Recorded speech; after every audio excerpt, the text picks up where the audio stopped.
Hey guys, welcome back to my channel. My self Prachi and होने वाली senior राजी। Guys, आप लोग का बहुत बहुत स्वागत है हमारे चैनल पे। और आज हम लोग डिस्कस करने वाले हैं रेसिडेंशियल स्टेटस।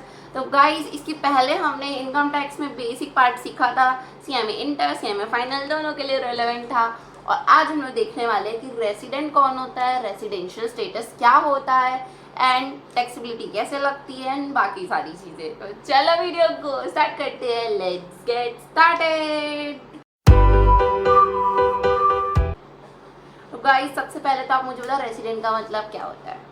मैम, रेसिडेंट का मतलब होता है नागरिक। हाँ गाइस, हिंदी में तो रेसिडेंट को नागरिक कहते हैं, सही बोल रहे हो। ठीक है, तो गाइस, हाँ, आपको क्या लगता है कि सिर्फ और सिर्फ रेसिडेंट के ऊपर टैक्स लगना चाहिए या नॉन रेसिडेंट के ऊपर भी लगना चाहिए? सोच के बताओ मुझे। मैम, पता नहीं। ठीक है गाइस, देखो, टैक्स में क्या बताई थी आपको कि टैक्स क्या होता है, एक कॉन्ट्रीब्यूशन होता है गवर्नमेंट को। हम कॉन्ट्रीब्यूट क्यों करते हैं, अब ये सोचो। ताकि हमको ना सारी फैसिलिटीज़ मिले। Yes guys, you are right. तो आप सारी फैसिलिटीज़ को यूज़ करने के लिए अपना एक कॉन्ट्रीब्यूशन देते हो अपनी इनकम से। ठीक है, तो एनआर अगर आएगा तो ऑब्वियस ही बात है ना, रोड में चलेगा, हमारी व्हीकल्स यूज़ करेगा, कन्वीनियंस यूज़ करेगा, एटमॉस्फेयर यूज़ करेगा, सारी फैसिलिटीज़ यूज़ करेगा। तो आपको नहीं लगता उसको भी टैक्स देना चाहिए? हाँ मैम, देना चाहिए। तो वेरी गुड गाइस। तो रेसिडेंट हो या नॉन रेसिडेंट हो, irrespective of the residential status, हमको उनसे टैक्स कलेक्ट करना ही है। तो गाइस, यहाँ पर बात आ जाती है कि कौन सी इनकम पे टैक्स लगेगा, कब लगेगा, कैसे लगेगा, ये सब देखेंगे गाइस हम इस चैप्टर में, ताकि आपको पता चल सके कि ये वाले रेसिडेंट को तब टैक्स लगाना है, रेसिडेंट को कब लगाना है, कौन सी इनकम पे लगाना है, कैसे लगाना है, ये सब चीज़ें। ठीक है, तो देखते चलो। सबसे पहले आप आ जाओ रेसिडेंशियल स्टेटस पे। ठीक है, तो मैं आपको बताती हूँ रेसिडेंशियल स्टेटस का मतलब। तो गाइस, जैसे कि अपन अभी डिस्कस कर ही लिया है कि रेसिडेंशियल स्टेटस क्या होता है। रेसिडेंट का स्टेटस बताता है, मतलब उसके बारे में आपको बताता है कि वो अभी यहाँ पर इंडिया में है तो वो रेसिडेंट है, अगर वो इंडिया में नहीं बाहर गया तो वो नॉन रेसिडेंट है, तो उसके बारे में बताता है। ठीक है, स्टेटस का मतलब होगा रेसिडेंट मतलब नागरिक, भारत का नागरिक। ठीक है, अब एग्जाम्पल लेते हैं अपन एक। ठीक है, एग्जाम्पल है कि राम और सीता हस्बैंड वाइफ रहते हैं, इंडियन हस्बैंड वाइफ रहते हैं। ठीक है, उनके दो बच्चे रहते हैं, एक बच्चे का नाम रहता है लव और दूसरे बच्चे का नाम रहता है कुश। ठीक है, लव एंड कुश। लव जो रहता है ना, वो बहुत पढ़ाई में अच्छा रहता है, तो वो सीएम में बन जाता है, तो सीएम में लव रहता है वो। ठीक है, और जो कुश रहता है वो भी बहुत अच्छा रहता है, उसको सोशल सर्विस करनी रहती है, तो वो बोलता है मैं डॉक्टर बनूंगा करके, तो वो डॉक्टर बन जाता है। ठीक है, तो कुश रहता है डॉक्टर, लव रहता है सीएम में। ये सब लोग इंडियन रहते हैं हमेशा से। ठीक है, इनका बचपन भी इंडिया में रहता है, ये लोग इंडिया में पैदा हुए रहते हैं, इनके मम्मा पापा भी इंडियन रहते हैं, सब कुछ। ठीक है, फिर क्या होता है, जो लव रहता है ना, वो जॉब के लिए अप्लाई करता है और उसकी जॉब लग जाती है सीधा सीधा बाहर, आउट ऑफ इंडिया, यूएसए में लग जाती है। फॉर एग्जाम्पल यूएसए में उसकी जॉब लग जाती है। अब वो हो जाता है बहुत ज़्यादा खुश, और यार यूएसए जाने को मिलेगा, कितना मज़ा आएगा करके, तो अब वो यूएसए जा रहा है फॉर जॉब।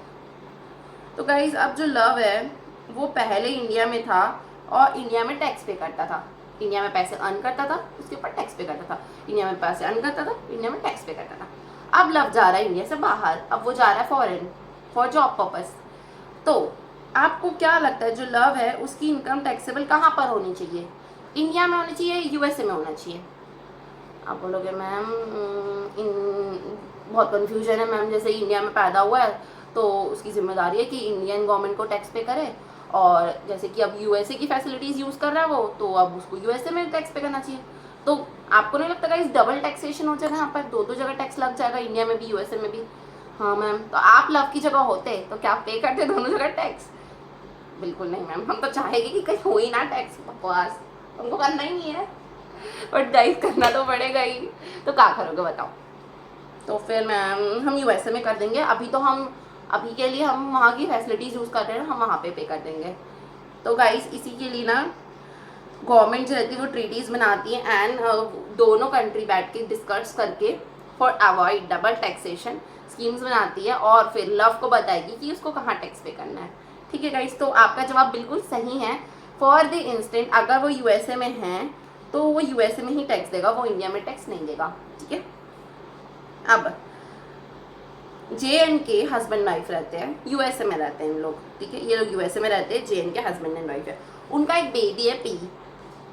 उनका बेबी जो पी है वो चाहता है कि मैं ना, वो ना एग्रीकल्चरल का काम सीखा है और वो चाहता है कि वो इंडिया में बहुत अच्छी अपॉर्चुनिटी यूपी में, तो मैं वहाँ जाके ना एग्रीकल्चर लैंड में मस्त से अपना ग्रो करूँ और फिर अपना बिजनेस करूँ वहाँ पर, ठीक है, लैंड से। तो अब आप बताओ, जो इंसान USA में पढ़ा बड़ा है, वहाँ पर अपनी लर्निंग किया है, वहाँ पर सब कुछ सीखा है, अब वो इंडिया आना चाहता है और इंडिया में बिजनेस करना चाहता है, तो इसकी इनकम कहाँ टैक्सेबल होगी, USA में या फिर इंडिया में? तो गाइस ये बार बार मैं आपसे पूछती हूँ कि कहाँ टैक्सेबल होगी, वैसे ही क्वेश्चन आपसे एग्जाम में पूछेगा कहाँ टैक्सेबल होगा। तो उसी लिए हम लोग ये चैप्टर पढ़ रहे हैं, रेसिडेंशियल स्टेटस, कि इंसान बाहर का है पर बिजनेस इंडिया का है, इंसान इंडिया का है बट जॉब बाहर कर रहा है, तो कहाँ टैक्स लगा है, ये रेसिडेंशियल स्टेटस चैप्टर हमको बताएगा कि कहाँ पर सही तरीके से टैक्स लगना चाहिए। ठीक है गाइस, तो आई होप आपको एग्जाम्पल से समझ में आया होगा कि रेसिडेंशियल स्टेटस चैप्टर क्यों पढ़ रहे हैं अपन, इसका क्या रेलेवेंस है, इसमें किस टाइप के क्वेश्चंस आने की संभावना है, एंड बाकी सारी चीज़, आपके डाउट सारे क्लियर हो ही गए होंगे, आई होप सो। ठीक है, ठीक है गाइस, तो अब अपन देखो गाइस, अपन दो चीज़ सोच रहे थे। क्या चीज़ सोच रहे थे कि मैम जो लव है वो इंडिया से पला बड़ा है, वहाँ की फैसिलिटीज़ यूज़ करके, नॉलेज गेन करके फिर जाके जॉब कर रहा है USA में, तो हम इंडिया में टैक्स लगाए या हम USA में टैक्स लगाए, ये सोच रहे थे अपन, है ना गाइस। तो आप ये क्यों सोच रहे थे? क्योंकि आप ये सोच रहे थे, आपको मैं टर्म्स दे देती हूँ, कि आप इंडिया के बारे में इसलिए सोच रहे थे क्योंकि वो इंडिया का सिटीज़न है, वो इंडिया है, वो भारतीय है, वो नागरिक है, वो इंडियन सिटीज़न है, ठीक है। और आप वहाँ का क्यों सोच रहे थे? क्योंकि वो सोर्स है, जॉब से वो पैसे कमा रहा है, वो सोर्स ऑफ इनकम है उसकी। तो गाइस इससे आपको दो टर्म्स से मैं आपको मुलाकात करवाती हूँ। पहला टर्म तो सिटीज़न है, नागरिक, और दूसरा है सोर्स। तो इनकम जब भी टैक्सेबल होती है तो गाइस ये दो रीज़न की वजह से होती है, या तो वो सिटीजनशिप की वजह से टैक्सेबल होगी, या तो फिर वो होगी वहाँ पे रेसिडेंसी की वजह से, मतलब वहाँ पे रेसिडेंसी मतलब वो अभी के लिए वहाँ रह रहा है, अभी के लिए वहाँ का रेसिडेंट है, फॉर इंस्टेंट वहाँ का रेसिडेंट है, मतलब वहाँ पे अभी रिसाइड कर रहा है, ठीक है, तो वहाँ पर है इसलिए, या फिर उसका सोर्स ऑफ इनकम, वहाँ पर वो सोर्स है, उसका पैसा कमाने का जरिया है, तो ये दोनों की वजह से ही टैक्स लग सकता है सिर्फ और सिर्फ। ठीक है, तो अपन इस चैप्टर में देखेंगे आगे कि कब कब कौन सी गवर्नमेंट टैक्स लगाती है और कौन सी गवर्नमेंट अपना टैक्स छोड़ देती है, ये सब देखेंगे। ठीक है, चलो देखते हैं। देखो गाइस, अगर आप सिटीज़न हो, जैसे कि आप अभी सिटीज़न हो इंडिया के, और आप अभी अपने आप को लव मान लो, ठीक है, ताकि आपको इजीली अंडरस्टैंडेबल हो, आप लव हो अभी के लिए, तो आप यहाँ पे इंडिया में बॉर्न हुए हो और आप यहीं पे बड़े हुए हो, ठीक है, आप ग्रो यहीं पे किए हो। बट जो रेसिडेंट रहता है वो सिर्फ और सिर्फ कुछ टाइम पीरियड के लिए वहाँ जाता है, जैसे जो लव है वो सिर्फ और 3-4 ईयर्स के लिए गया है वहाँ पर जॉब एक्सपीरियंस के लिए, मान लीजिए, तो वो टाइम पीरियड के लिए स्पेसिफिकली गया, फिर वो आ जाएगा। उसके बाद सिटीजन के पास इंडियन पासपोर्ट रहेगा, लव जब जाएगा तो वो एक पासपोर्ट रहेगा, उसमें इसकी फोटो रहेगी, उसके बारे में दिया रहेगा, वहाँ पे लिखा रहेगा इंडियन सिटीजन वगैरह वगैरह, ठीक है। बट जो रेसिडेंट रहता है उसके पास कोई पासपोर्ट नहीं रहता, अब वो USA जाएगा तो वहाँ पर पासपोर्ट थोड़ी ना बनवा सकता है वो, आखिर पासपोर्ट तो उसका इंडिया का ही रहेगा। तो ये डिफरेंस होता है दोनों के बीच में। जो सिटीजन रहेगा, अगर वो एक बार सिटीजन है तो वो हमेशा ही सिटीजन रहेगा ना, उसकी सिटीजनशिप थोड़ी ना चली जाएगी। अगर आप इंडियन सिटीजन हो तो आप हमेशा इंडियन सिटीजन ही रहोगे ना, अचानक से USA के सिटीजन थोड़ी ना बन जाओगे। और अगर आप वहाँ की सिटीजनशिप ले लेते हो तो इसका ये मतलब नहीं कि आप इंडिया के नहीं रहोगे, ठीक है। उसके बाद ये जो रहता है रेसिडेंशियल स्टेटस आपका, वो चेंज होते रहता है। अभी आप यहाँ के इंडियन के रेसिडेंट हो, अभी समझ लो आप कितने साल के होंगे, 20-22 साल के होंगे, तो आप इतने साल से यहाँ पर हो तो आप अभी यहाँ पे इंडियन रेसिडेंट हो।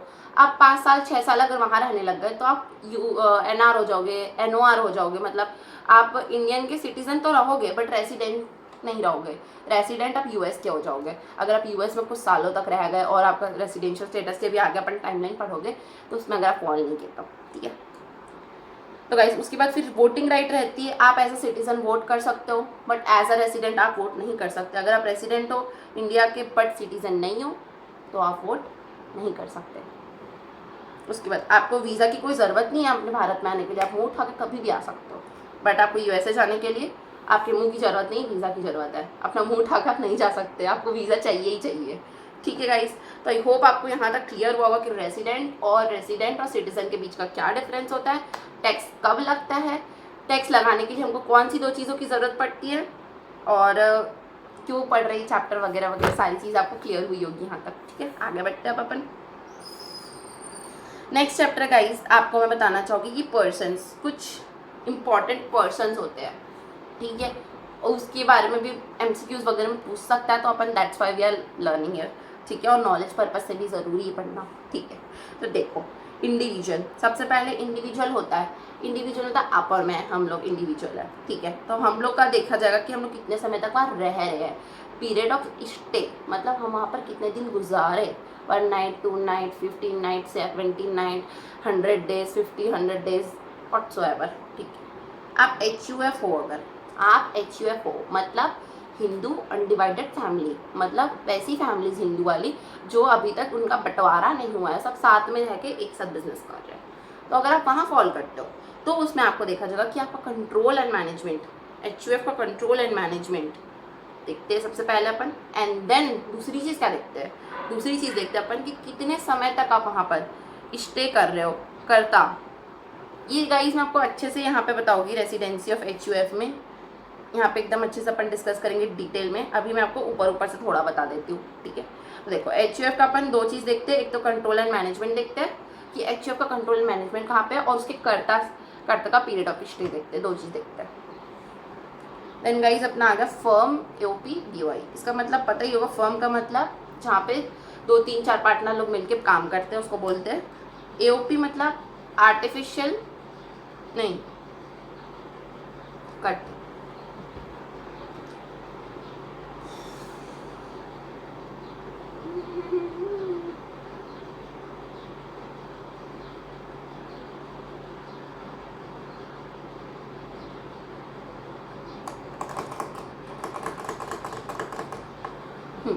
तो गाइस AOP का मतलब होता है एसोसिएशन ऑफ पर्सन, मतलब कुछ पर्सन्स, यहाँ पे ध्यान देने वाली बात है, person includes company, person include HUF। तो AOP में कौन कौन आ सकता है, इंडिविजुअल तो आ ही सकते हैं, प्लस कंपनी भी आ सकती है, HUF भी आ सकता है, ये सारे लोग आ सकते हैं, और भी एक्सेट्रा, ठीक है। तो AOP में ये सारे लोग इंक्लूड करते हैं।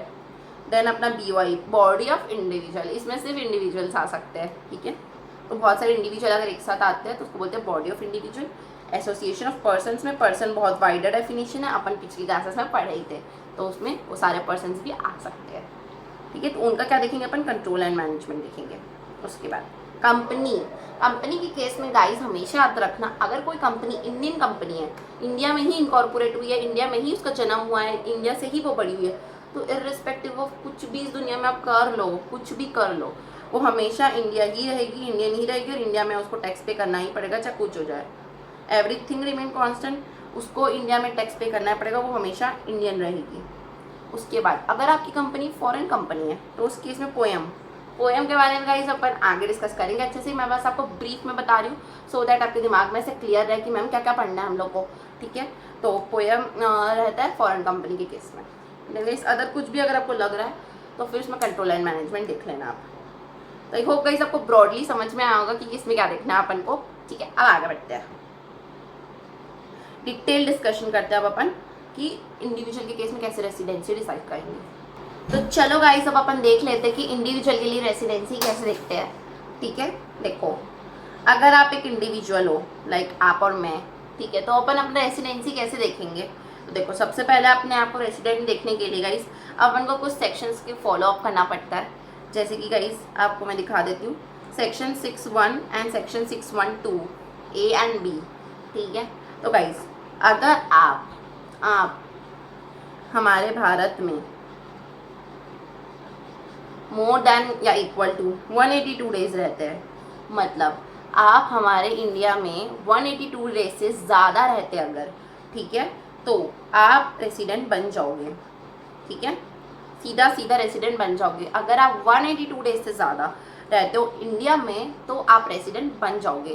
गाइस इसके अच्छे अच्छे क्वेश्चंस हम लोग स्टडी मैथ से डिस्कस करेंगे, तो आप चिंता मत करो, आप बस याद करते जाओ प्रोविजंस, ठीक है। तो अगर आप इंडियन हो और या फॉरेनर हो या कोई भी हो, रिस्पेक्टिव ऑफ योर रेसिडेंसी, आप अगर एक इंडिविजुअल हो तो आप इंडिया में रह सकते हो कितने दिन के लिए, 182 डेज के लिए। अगर आप 182 डेज तक रह गए या उससे ज़्यादा रह गए तो आपको पकड़ के हम लोग खींच लेंगे और आपको बोलेंगे चल टैक्स दे, ले लेंगे आपसे टैक्स, आप रेसिडेंट हो जाओगे, इंडियन रेसिडेंट हो जाओगे आप, ठीक है। होप यहाँ तक क्लियर हुआ होगा आपको। ठीक है। उसके बाद अगर आप 181 डेज रहे सिर्फ, ठीक है, क्योंकि 182 रहोगे तो रेसिडेंट बन जाओगे, बट अगर 181 हो तो फिर उस केस में आपको देखना जाएगा, 2 कंडीशन देखेंगे उसमें अपन। कितने दिन तक रह रहे हो आप? मैम मैं ना 65 डेज थी इंडिया में। 65 डेज थे, आ जाओ आ जाओ आ जाओ। अगर आप 60 डेज तक इंडिया में रहते हो या उससे ज़्यादा, मोर देन है ना यहाँ पर, मोर देन इक्वल टू, अगर आप 60 डेज या उससे ज़्यादा रहते हो इंडिया में, ठीक है, या फिर पिछले 4 सालों में 365 डेज से ज़्यादा रहे हो। कि गाइज आप सोचोगे मैम ये क्या डेज करा रहे हो, याद करना पड़ेगा। हाँ गाइज याद करना पड़ेगा। आपके लिए फ्लो चार्ट मैंने बनाया है, आप इसको एकदम अच्छे से अपनी कॉपी में बना लो एंड लर्न करना स्टार्ट कर दो, ठीक है। देखो अगर आप 60 डेज से ज़्यादा इंडिया में रह गए या फिर 4 साल में, पिछले 4 प्रीवियस ईयर में 365 डेज से ज़्यादा रह गए, तो आप, ये एक एडिशनल कंडीशन है गाइज, ये सारी ना एडिशनल कंडीशंस हैं और ये मेन कंडीशंस हैं, ठीक है।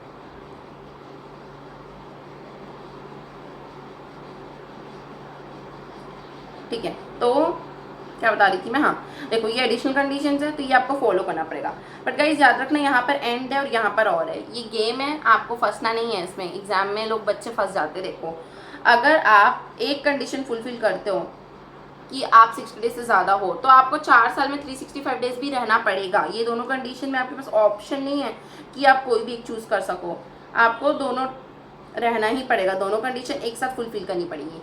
बट अगर आप कम रहते हो 60 डेज से या फिर आप 365 डेज में 4 साल से कम रहते हो तो उस केस में गाइस आपको हम लोग कह सकते हैं, तो उसके आगे फिर अपन को फिर से देखना पड़ेगा कंडीशन कुछ कुछ। बट अभी के लिए फॉर इंस्टेंट, अभी के लिए आप मान लो ऐसा कि देखो अभी आपको इतना याद करना है कि अगर आपको इंडियन सिटीजन बनना है तो firstly you have to comply with condition of section 6, ठीक है।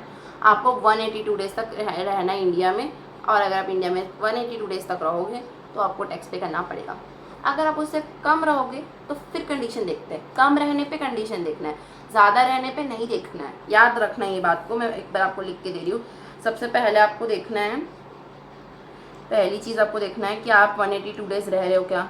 अगर कम होगा तो आपको एडिशनल कंडीशन देखना है। क्या देखोगे एडिशनल कंडीशन में कि आप 60 डेज रह गए क्या इस साल में, और पिछले 4 साल में 365 डेज रह गए क्या, ये आपको देखना है, ठीक है, ये देखना है आपको।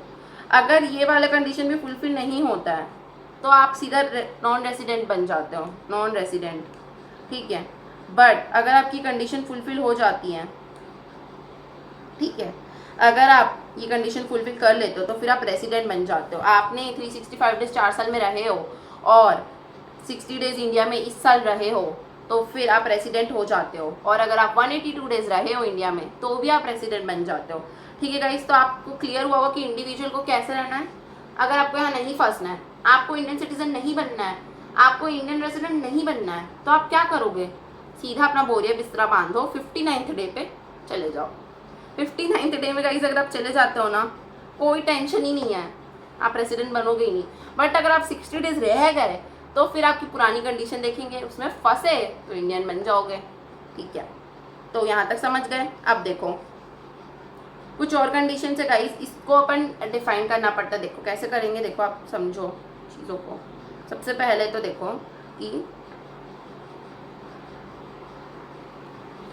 एक इंसान रेसिडेंट है कि नहीं, पहले वो चेक करना पड़ता है अपन को। फर्स्ट हमारा कंडीशन ये है कि हमको सबसे पहले तो यही देखना है सामने वाला रेसिडेंट है कि नहीं, है ना। सबसे पहले आपका देखेंगे कि आप रेसिडेंट हो कि नहीं। रेसिडेंट देखने के लिए आपको क्या 2 कंडीशन थी, फिर से बताओ मुझे, बार बार अपन याद करेंगे तभी याद होगा। मैम सबसे पहली कंडीशन ये है कि हमको 182 डेज रहना है, और सेकंड कंडीशन ये है तो 60 डेज रहना है प्लस 365 डेज रहना है इन 4 ईयर्स। ये 2 कंडीशन आपको फॉलो करना है। मतलब ये दोनों में से किसी में भी एक में फंस रहे हो तो आप रेसिडेंट बन जाओगे, ठीक है। बट गाइस रेसिडेंट भी 2 टाइप के होते हैं, एक NR होते हैं, नहीं सॉरी, एक OR होते हैं और एक NOR होते हैं। OR और NOR, OR और NOR, OR and NOR। OR मतलब ऑर्डिनरी रेसिडेंट, मतलब अपर में हम लोग हमेशा से बचपन से पैदा हुए यहीं पे पढ़े हम लोग ऑर्डिनरी रेसिडेंट है, मतलब आम आदमी अपन। बट NOR का मतलब होता है वो रेसिडेंट जो आते जाते रहता है, कभी यहाँ कभी वहाँ कभी वहाँ कभी वहाँ, तो वो NOR होता है। तो उसकी इनकम जो होती है ना गाइस, वो हमेशा पूरी इंडिया में टैक्स नहीं कर सकते अपन, बिकॉज वो हमेशा इंडिया में रहता नहीं है, कभी वो यहाँ रह रहा है कभी वो वहाँ रह रहा है, तो उसके हिसाब से अपन को उसको टैक्स करना पड़ेगा। इसलिए अपन उसको कैसे टैक्स करते हैं, NR को टैक्स करते हैं उसकी 50-50, मतलब कुछ इनकम उसकी इंडिया में टैक्सेबल होती है, कुछ नहीं होती है। बट गाइज अगर आप आम आदमी हो, यहाँ के ही आम आदमी हो, तो लिख के ले लो मेरी बात, आपकी 100% इनकम यहाँ पर टैक्सेबल होगी, 100% इनकम टैक्सेबल होगी। बट अगर आप NOR होगे ना, तो फिर आपका कुछ 3/4, 2/4, 1/3 ऐसा टाइप की इनकम आपकी टैक्सेबल होगी, वो अपन आगे पढ़ेंगे। ठीक है, तो ये सब छोड़ो, आप यहाँ तक समझ गए कि क्या क्या समझे आप, मुझे बताओ एक बार। ये समझ गए ना कि NR क्या होता है, NOR क्या होता है, और फिर आपको R बनने के लिए, मतलब ऑर्डिनरी रेसिडेंट बनने के लिए क्या करना पड़ेगा, ये सारी चीज़ तो आपको क्लियर हो गई होगी अभी तक। ठीक है, अब अपन आगे पढ़ेंगे कि क्या एडिशनल कंडीशंस हैं। मतलब ये जो थी ना बेसिक कंडीशंस थी अपनी, बेसिक फॉलो अपन को करना ही पड़ता है बेसिक कंडीशन, बट कुछ एडिशनल कंडीशंस है जिसको अपन देखते हैं कि उसको देख के अपन को पता चलता है, मतलब कि आप ऑर्डिनरी रेसिडेंट हो या नॉट ऑर्डिनरी रेसिडेंट हो, आप आम आदमी हो या जाम आदमी हो। सीधी सी बात, आम आदमी मतलब जो 100% टैक्स देगा, जाम आदमी मतलब जो थोड़ी बहुत देगा। ठीक है, तो आम और जाम को सेलेक्ट देखने में अपन को सेक्शन 66 हेल्प करता है। सेक्शन 66 हमारी मदद करेगा और आम और जाम में फ़र्क बताएगा। देखो कैसे बताता है, अगर आप NR थे, मतलब आप US के सिटीजन थे, बट आप जब भी देखो बस भारत में पड़े रहते हो, मतलब कुछ है ही नहीं, जब भी अगर मुँह उठा के आ जाते हो हमारी इंडिया में, और आप पूरे पिछले 10 साल से आपको देख रहे हैं, हम लोग 10 साल से देख रहे आते हो, और 9 साल तो यहीं पड़े रहते हो, 10 में से 9 साल यहीं पड़े रहते हो, और उसके बाद फिर, या फिर ये एक कंडीशन है ना, कंडीशन नंबर 1 है, और कंडीशन नंबर 2 क्या है, या तो फिर आप पिछले 7 साल से देख रहे हैं आपको कि आप हर साल आते हो, और मतलब पूरे 7 साल में एक साथ अपन काउंट करेंगे, डेज काउंट करना है, और उसमें आपको देखना है कि वो 729, मतलब आपकी, अगर आप इंडिया में स्टे कर रहे हो पिछले 7 साल से आप इंडिया में स्टे कर रहे हो कितने दिन, 729 डेज या उससे ज़्यादा, तो फिर आप बन जाओगे नॉट ऑर्डिनरी रेसिडेंट। अगर आप 730 डेज भी रह गए यहाँ पर, तो फिर आप क्या बन जाओगे, रेसिडेंट। 730 डेज भी अगर आप रह गए तो आप बन जाओगे रेसिडेंट बन जाओगे। अगर आप चाहते हो कि आपको रेसिडेंसी के चक्कर में नहीं पड़ना है, आप अपनी दुनिया की लाइफ की सारी इनकम यहाँ टैक्स नहीं देना चाहते, तो बेटर रहेगा कि आप 729 डेज बस रहो इंडिया में पिछले 7 साल में, और अपना बोरिया बिस्तरा बांधो और चलते बनो अपने गाँव। ठीक है, तो आई होप गाइस आपको क्लियर हुआ होगा कि कैसे रेसिडेंशियल स्टेटस में अपन देखते हैं कि कौन रेसिडेंट है, कौन नॉट ऑर्डिनरी रेसिडेंट है, एंड कौन ऑर्डिनरी रेसिडेंट है। ठीक है, तो कंडीशंस याद हुई आपको अगर नॉट ऑर्डिनरी रेसिडेंट रहना है तो आपको 10 साल में से कम 9 साल NR बनना होगा। ठीक है, और 729 डेज 7 सालों में इंडिया में रहना होगा, 729 से ज़्यादा नहीं होना चाहिए। और अगर आपको रेसिडेंट बनना है तो कुछ नहीं करना है, पिछले मतलब 10 साल में से 2 साल इंडिया में रह जाना पूरे। आप चाहते हो कि मेरे को प्लीज़ इंडियन की रेसिडेंसी मिल जाए, मेरे को बहुत पैसा काट रहे हैं, मेरे को टैक्स देना है, बहुत मन हो रहा है, तो गाइस अगर आपको ऐसी कोई बीमारी है तो आप बिल्कुल आइए हमारे भारत में। 10 में से सिर्फ 2 साल रहना है, सिर्फ 2 साल रहो भारत में, और 730 डेज रह जाओ 7 साल में, आप बिल्कुल आ जाओ, स्वागत है आपका, आप प्रेसिडेंट बन जाओगे। बट गाइस ध्यान रखना, ये वाली ऐड है यहाँ पर, ये दोनों कंडीशन एक साथ सेटिस्फाई होनी चाहिए आपकी, तभी आप प्रेसिडेंट बनोगे। ठीक है, अब गाइस इसमें थोड़ा सा झोल है, अब अपन सिटीजनशिप में थोड़ा सा चलते हैं। इसमें अमेंडमेंट आया, थोड़ा इंपॉर्टेंट है, एकदम ध्यान से सुनना, यहाँ पर इम्पोर्टेंट है। देखो इम्पोर्टेंट ये है कि अगर आप इंडिया के सिटीज़न नहीं हो, ठीक है, इंडिया के सिटीज़न नहीं हो, और ना ही आपकी इनकम 15 लाख से ज़्यादा है, ना आप इंडिया के सिटीज़न हो, आप US से आए हो और आपकी इनकम भी 15 लाख से ज़्यादा नहीं है, तब तो हमको कोई प्रॉब्लम नहीं है आपसे, आप NR हो। बट प्रॉब्लम होगी अगर आप इंडिया के सिटीज़न तो हो, उसके साथ साथ मतलब एडिशनली आप इंडिया से 15 लाख या उससे ज़्यादा इनकम कमा रहे हो, मतलब ये सही है आपका, आप हो इंडियन के सिटीज़न, रहते बाहर हो, ठीक है, और उसके बाद 15 लाख रुपए हमारे भारत से कमा रहे हो, बढ़िया बढ़िया मतलब। तो गाइस उस केस में आपको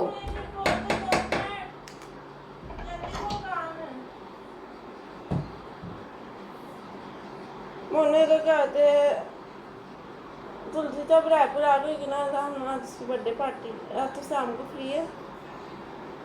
तुलसी रायपुर नहीं आई, मंडे को आएगी। कल का है मंडे, कल आएगी।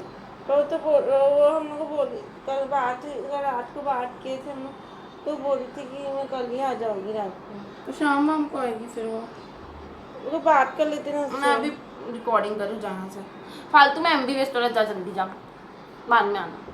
मैं थोड़ी देर में आऊँगी नीचे, तब कर लेंगे। चल टाइम वेस्ट मत कर। कितने बजे आएगी तू? आने वाली हूँ 10-15 मिनट में। चल तब क्या टाइम हुआ है? 1 बजे में 2 मिनट कम, जल्दी जा।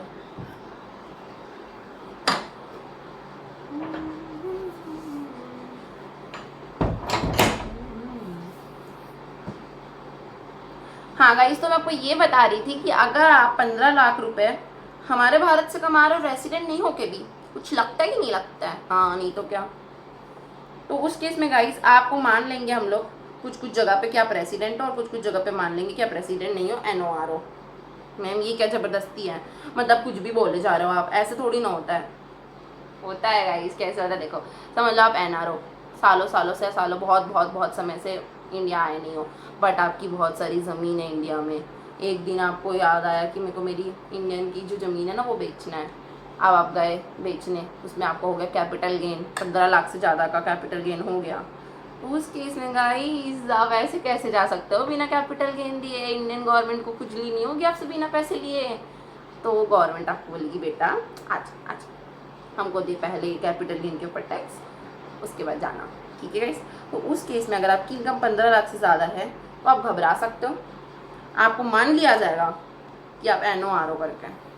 ठीक है गाइस, अत्याचार है मैम ये हमारे ऊपर। यस गाइस, बट कुछ नहीं कर सकते। तो गाइस चलो कुछ एक्सेप्शंस देख लेते हैं रेसिडेंसी की। मतलब कुछ ऐसी एक्सेप्शंस बनाई गई है जेन्युइनली, जब कोई इंसान जेन्युइनली ऐसा प्लान नहीं करता कि उसको कहाँ रहना है या कहाँ नहीं रहना, बस उसको गो विद द फ्लो होता है, एंड देन गाइस वो रेसिडेंसी के चक्कर में फंस के डबल टैक्स वगैरह पे करना पड़ता है, उसको बहुत प्रॉब्लम होती है। तो उसके लिए गाइस एक्सेप्शन बनाई गई है कि कुछ कंडीशन जो है ना अपनी, ये वाली अपन जो पढ़े हैं ये वाली कंडीशंस है ना, ये वाली कंडीशन से आपको बोल दिया जाएगा ठीक है ये आपके ऊपर एप्लीकेबल नहीं होगी। ठीक है गाइस, तो कुछ कंडीशन जो ये वाली भी है, ये वाली भी कंडीशन आपके ऊपर एप्लीकेबल नहीं होगी, इससे आपको एग्जाम्प्ट कर दिया गया है। तो गाइस इसी के ऊपर एक्सेप्शन से अपना कुछ जो अपन अभी पढ़ने वाले हैं। ठीक है, तो आप अगर उस एक्सेप्शंस में फॉल करोगे तो आपके ऊपर एडिशनल कंडीशन जो होती है ना, एडिशनल कंडीशन कौन सी वाली मैम? एडिशनल कंडीशन आपकी कि आपको 60 डेज़ रहना है इंडिया में एंड 365 डेज़ रहना है पिछले 4 साल में। तो इसका जो 60 डेज़ वाला पार्ट है ना गाइस, वो आपके ऊपर एप्लीकेबल नहीं होगा, उससे आपको एग्जाम कर दिया जाएगा। ठीक है, ठीक है। और वो एडिशनल की मतलब उसमें ऐड था ना बीच में, वो दोनों फॉलो करना था आपको। तो कुल मिला के पूरी की पूरी कंडीशन ही हट जाएगी आपके लिए अगर आप एक्सेप्शन में फॉलो करते हो तो।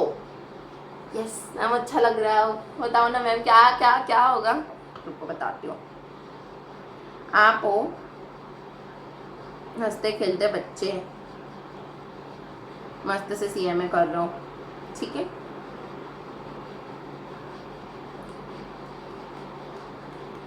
ठीक है, CMA कर रहे हो। अब आप जॉब के लिए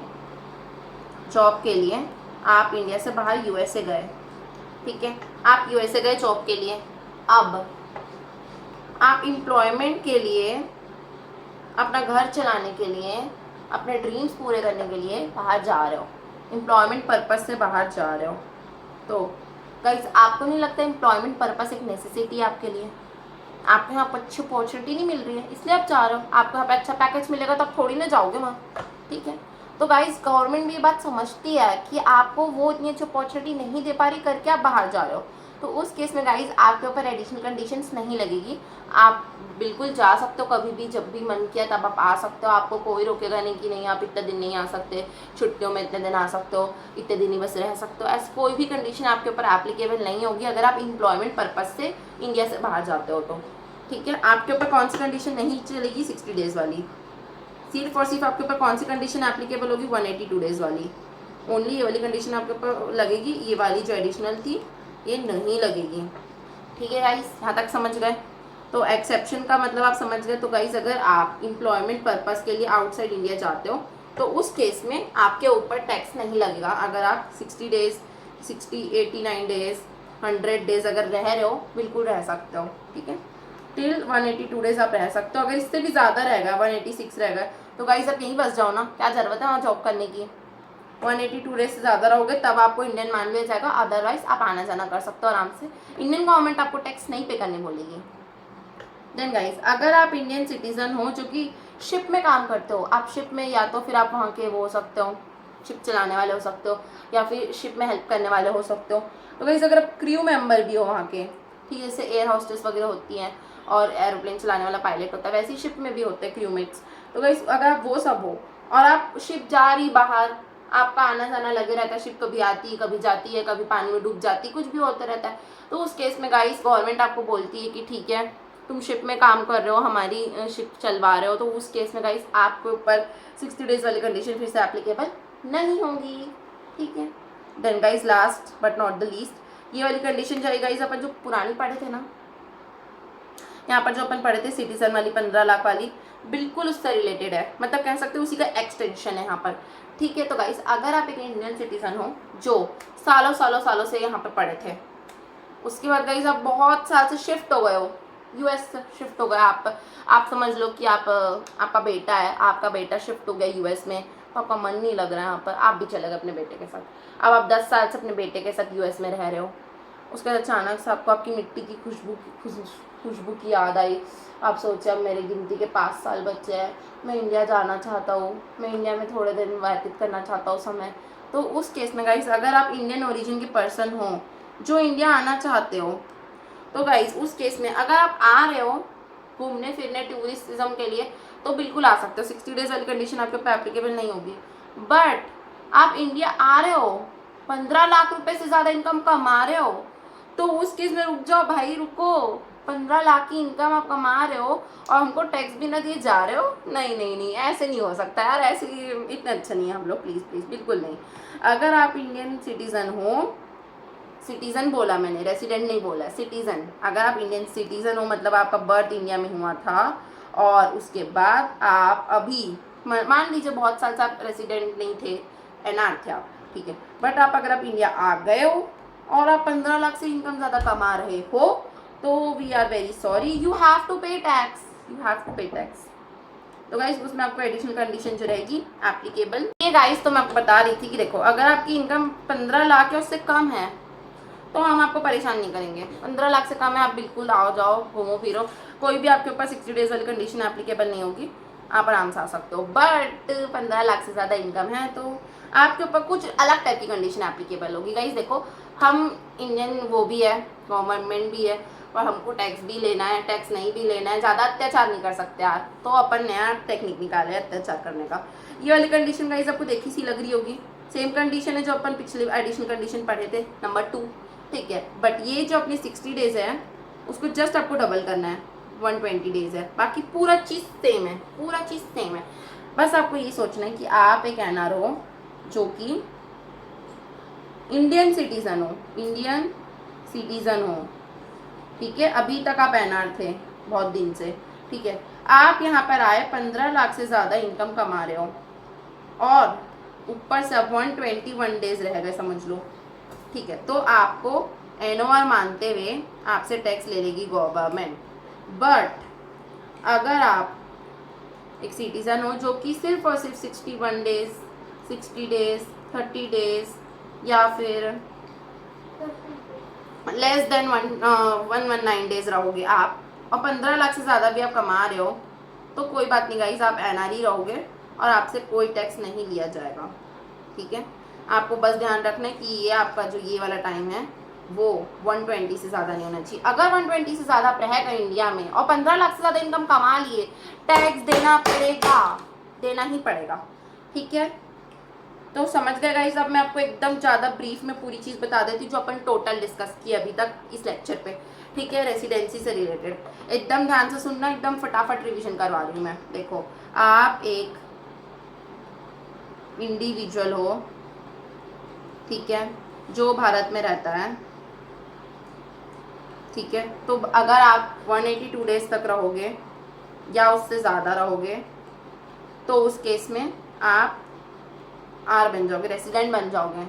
अगर आप 182 डेज से कम रहते हो तो आपकी एडिशनल कंडीशन चेक की जाएगी, जिसमें अपन देखेंगे कि आप 60 डेज तो रहे हो ना प्रीवियस ईयर में, 60 डेज और देखा जाएगा 4 ईयर में, 4 ईयर में आपको रहना है 365 डेज, ठीक है। तो गाइस ये दोनों कंडीशन अगर एक साथ फुलफिल कर रहे हो, आप एक साथ फुलफिल कर रहे हो तो फिर आप रेसिडेंट बन जाओगे। बट गाइस झोल ये कि रेसिडेंट भी कौन से होते हैं, 2 टाइप के रेसिडेंट होते हैं। एक होता है एनआर और एक होता है एनओआर। मतलब एक होता है नॉन रेसिडेंट, एक होता है नॉट ऑर्डिनरी रेसिडेंट, सॉरी, ये होता है ओआर और एनओआर। ओआर मतलब ऑर्डिनरी रेसिडेंट, एक होता है ऑर्डिनरी रेसिडेंट और एक होता है नॉट ऑर्डिनरी रेसिडेंट।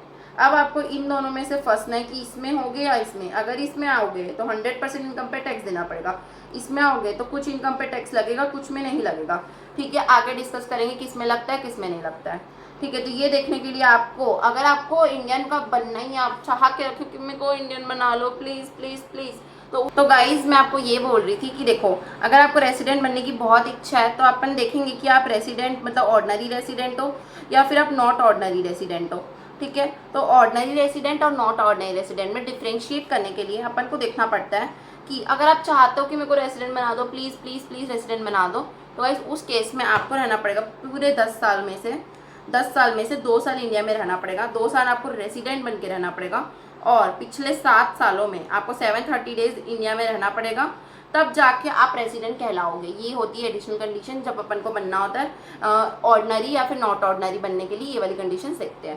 तो आई होप गाइज आपको यहाँ तक क्लियर हुआ होगा। एक अच्छी इंपॉर्टेंट बात मैंने ये बताई थी कि जो अपनी ये 60 डेज वाली कंडीशन है ये कब हो जाती है, 120 डेज हो जाती है जब आपकी इनकम जो रहती है वो होती है 15 लाख से ज़्यादा। अगर आप अर्न कर रहे हो 15 लाख से ज़्यादा तो फिर आपकी ये 120 डेज हो जाती है इनकम, और आप अगर आप एक्सेप्शन में फॉल करते हो तो, ठीक है। एक्सेप्शन 3 पढ़े थे, एम्प्लॉयमेंट पर्पस, शिप के क्रू मेंबर, और फिर बाहर रहते हो बट आप ओरिजिनल इंडियन सिटीजन के और घूमने फिरने या फिर प्रॉपर्टी बेचने वगैरह आए हो तो उस केस में। तो आई होप गाइज आपको इंडिविजुअल की पूरी रेसिडेंसी अच्छे से क्लियर हुई होगी और आपको वीडियो अच्छा लगा होगा।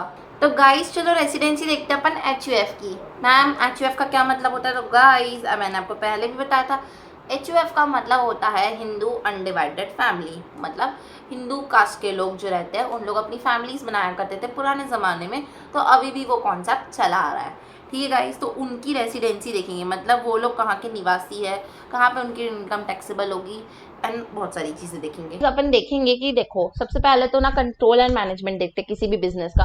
सपोज बिजनेस होता है तो कंट्रोल एंड मैनेजमेंट देखा जाता है उसमें। तो अपन देखेंगे क्या इसका कंट्रोल एंड मैनेजमेंट इंडिया में है। अगर गाइस इंडिया में है तो फिर आप रेसिडेंट बोल देना सीधा उसको, और अगर नहीं है इंडिया में तो उसको नॉन रेसिडेंट बोल देना। इजी सो मच वाला, ठीक है। उसके बाद जो करता रहेगा, और जो करता रहता है, करता मतलब मैम, करता मतलब वो व्यक्ति जो उस बिजनेस का हेड है एंड ब्रेन है। मतलब वो जो डिसीजन लेता है सारे बिजनेस की मेन पावर, सारे डिसीजन, मतलब पूरा बिजनेस का डायरेक्टर जो किया वो करता होता है, ठीक है। तो वो है। और फिर अपन को इन एसेंस देखना है गाइस, मतलब मैम सब्सटेंस और फॉर्म। फॉर एग्जाम्पल गाइस कुछ लोग जो होते हैं ना वो बहुत दिमाग वाले होते हैं, उन लोग क्या करते हैं, इंडिया में टैक्स होने वाली इनकम, चलो फॉरेन ट्रिप मार के आते 1-2 ठोक, वहाँ पे उन लोग बोर्ड मीटिंग करेंगे, इंपॉर्टेंट डिसीजंस लेंगे और बोलेंगे हम तो बाहर लेके आए इंपॉर्टेंट डिसीजन, हमारा तो जो मैनेजमेंट वगैरह ना वो सब बाहर का है, हम यहाँ पे नहीं करते करके। तो गाइस ऐसे नहीं होता ना, ऐसा मतलब हमको समझता है इनकम टैक्स वालों को क्या बेवकूफ समझ के रखे हो कि तुम दो दिन या 2 हफ्ते के लिए चले जाओगे वहां पे डिसीजन लेके आ जाओगे और हम मान लेंगे कि तुम बाहर के हो। बिल्कुल भी नहीं। हम इन एसेंस देखेंगे, सब्सटेंस और फॉर्म देखेंगे, और उसके हिसाब से देखेंगे कि जो कंट्रोल एंड मैनेजमेंट है, हेड एंड ब्रेन है, वो इंडिया में है तो टैक्सेबल होगा, नहीं है तो नहीं होगा, ठीक है। अब गाइस उसके बाद अपन ये देखना है कि वो नॉट ऑर्डिनरी रेसिडेंट है या ऑर्डिनरी रेसिडेंट है, मतलब वो OR है या वो NOR है। Ordinary resident, not ordinary resident, ये देखना है अपन को। तो उसको देखने के लिए क्या करना पड़ता है अपन को, अपन इस केस में अब कर्ता का देखेंगे। मतलब जो कर्ता है वो अगर 9 में से 10 साल, मतलब सॉरी 10 में से 9 साल, 10 में से 9 साल अगर वो इंडिया में नहीं है, ठीक है, और 729 डेज से कम है वो पिछले 7 सालों में, तब जाके वो एनआर बन सकता है। इसको इजीली बोला जाए तो आपको अगर इंडियन HUF से टैक्स लेना है तो उस केस में आपको रहना पड़ेगा 2 साल पिछले 10 सालों में एंड 730 डेज पिछले 7 सालों में। ये वाली स्टोरी को कहीं सबको याद रखना है। पिछले अपन इंडिविजुअल में भी सेम टू सेम डिस्कस किए थे, आपको परेशान होने की जरूरत नहीं, पूरा सेम है इंडिविजुअल के जैसे, ठीक है। तो आप हो जाओगे OR, अदरवाइज आप हो जाओगे NOR। तो गाइज ये था हमारा HUF की रेसिडेंसी। अब अपन देखेंगे AOP BOI। आप सोचते होगे फर्म मैम ये सब क्या होता है, उसका भी अपन को बता दो आप रेसिडेंशियल स्टेटस। तो बिल्कुल गाइस, चलो देखते हैं। तो गाइस अब अपन देखने वाले हैं residential status of AOP BOI वगैरह वगैरह, ठीक है, और कंपनीज का भी देखेंगे, ठीक है। तो देखो सबसे पहले अपन कंपनी का देखते हैं। तो गाइस अगर आपकी कंपनी है और वो इंडिया में पैदा हुई है, मतलब वो बॉर्न इन इंडिया है, मतलब वो इंडिया में इनकॉर्पोरेट हुई है, तो गाइस वो हमेशा इंडियन रहेंगी respective of everything remain constant, वो इंडियन ही रहेगी। बट वो फॉरेन कंपनी है मैम, वो इंडिया में बॉर्न नहीं हुई है, वो फॉरेन में बॉर्न हुई है, उसका जन्म इनकॉर्पोरेट वो बाहर हुई है, वो तो अभी बिजनेस कर रही बस आपके इंडिया में। तो गाइस अगर वो फॉरेन कंपनी है और वो पोयम गाती है अपना भारत में, तो हम उसको भारत की चिड़िया मानेंगे। मतलब गाइस अगर आपको उसके मुंह से पोयम सुनाई दे दी भारत में, तो फिर आप उसको रेसिडेंट मान लोगे। मैम क्या पोयम पोयम लगा के रखे हो, व्हाट नॉनसेंस। गाइस पोयम का मतलब होता है प्लेस ऑफ इफेक्टिव मैनेजमेंट, मतलब जो मैनेजमेंट है जिसकी इंपॉर्टेंट डिसीजन, बहुत ज्यादा important decision, substantial important decision जो अगर इंडिया में लिए जाते हैं, सारे इंपॉर्टेंट लोग अगर इंडिया में बैठे हुए हैं, तो उसकी जो पोएम है वो मान ली जाएगी कि इंडिया में है और रेसिडेंशियल स्टेटस उसका इंडिया हो जाएगा, ठीक है। बट अगर गाइस सारे इंपॉर्टेंट डिसीजन तो बाहर लिए जाते हैं, यहाँ पे तो सिर्फ बैक ऑफिस है, यहाँ पे तो बस ऐसे ही बस पैकिंग वैकिंग का काम चल रहा है, तो उस केस में गाइस वो NR हो जाएगी, मतलब वो नॉट रेसिडेंट हो जाएगी, ठीक है। यहाँ तक क्लियर हुआ कंपनी के केस में। अब अपन देखेंगे AOP BOI और फर्म के केस में क्या होता है। तो AOP BOI और फर्म के केस में क्या होता है कि उसका कंट्रोल एंड मैनेजमेंट देखते हैं अपन कहाँ पर है। अगर इंडिया में है तो रेसिडेंट, नहीं है तो नॉन रेसिडेंट, सो इजी, झंझट ही नहीं। मैनेजमेंट है यहाँ पे आ जाओ, नहीं है चले जाओ, ठीक है।